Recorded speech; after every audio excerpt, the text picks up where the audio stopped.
నేనేమంటున్నా, ఎందుకు మోడీ ఇట్లా చేస్తున్నాడు?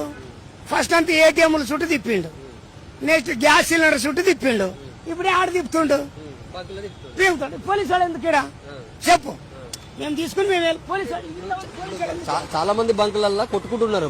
అంటే ఇప్పుడు నువ్వు ముందుకు పోతున్నావు, నీ వెనక బండి వస్తున్నారు, కొట్లాటలు అవుతున్నాయి. ఎందుకు మమ్మల్ని ఎందుకు రౌండ్ లో తిప్పుతారు మీరు చెప్పు? ఇప్పుడు మన ఏటీఎంల చుట్టూ తిప్పినాం, నోట్లు ఇట్లా చింపి, గ్యాస్ సిలిండర్ చుట్టూ తిప్పినాం, ఇప్పుడు ఇక్కడ తిప్పుతున్నాం. అసలు ఏంది నీ కథ? చదువుకో, పెళ్లి చేసుకో మోడీ, పెళ్లి చేసుకో, పిల్లలు గాను సంసారం తెలుస్తుంది. నీకేం తెలుస్తుంది చెప్పు? పెట్రోల్ లేకపోతే నడుస్తుందా? గ్యాస్ లేకపోతే నడవదు కదా. కాబట్టి మోడీ ఏం చేయాలి? పెళ్లి చేసుకుని రెండ్లం పిల్లలు ఉంటే తెలుస్తుంది. నిజమే కాదా?